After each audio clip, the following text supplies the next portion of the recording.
Pwede nang mag-text, pwede na ring mag-Wi-Fi.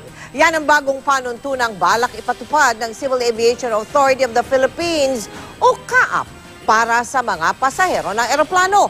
Bagamat bawal pa rin ang pagtawag, pwede na raw gumamit ng cellphone at iba pang electronic gadget habang nasa eroplano. Napagalaman daw kasi sa isang pag-aaral na hindi naman pala nakakaapekto ang paggamit ng mga gadget sa komunikasyon ng eroplano sa control tower.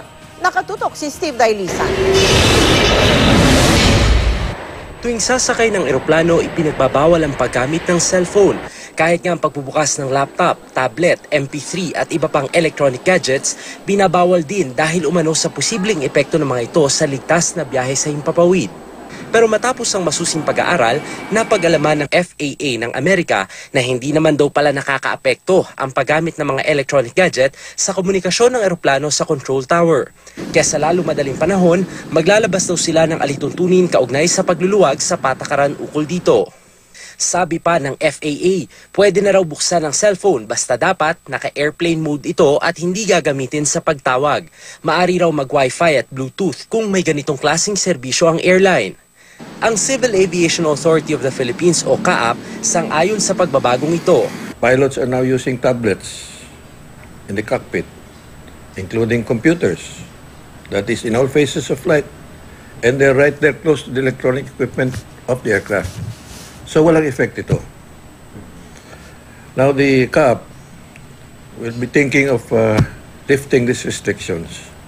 Maglalabas din daw ng panibagong mga panuntunan ng CAAP tungkol sa paggamit ng electronic gadgets sa loob ng eroplano sa lalong madaling panahon. Posibleng pahihintulutan nga raw ng CAAP pati pagte-text sa kabuuan ng paglipad. Payagan natin. Now what is reasonable is this. Put it on silent mode and text only. Sa sandaling may patupad, sabi ng CAAP, malaking bagay daw ang simpleng pagpapasa ng impormasyon para sa mga pasahero at doon sa mga naghihintay nilang sundo. Pero mas malaki raw ang maitutulong nito sa oras ng emergency situation. Noong nangyari yung 9/11, kung hindi ba nag-text yung mga pasahero, would we ever know what happened to that other flight? Hindi naman nag-crash yun kasi nag-text sila, di ba? Kasi may hijacker eh. Ang mga pasahero ikinatuwa rin ng planong pagpapahintulot sa paggamit ng cellphone at electronic gadget. Hindi rin naman daw kasi lahat nakasusunod sa kasalukuyang patakaran. Dati sumakay kami, yung katabi namin nagtitext tumatawag pa nga. Boring naman talaga din kung nasa aeroplano ka na. So ikaw maglalaro ka rin, di ba? Ganon. Pero airplane mode lang, pero di ka magte-text sa taas. Oo, wala din namang signal. Di naman din abot doon. So okay lang.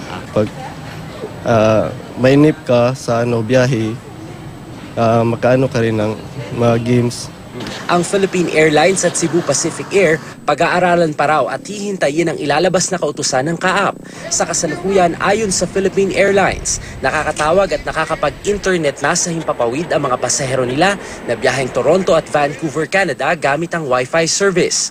Ang Cebu Pacific naman, may Wi-Fi service na rin daw ang biyaheng Dubai, Singapore at Seoul.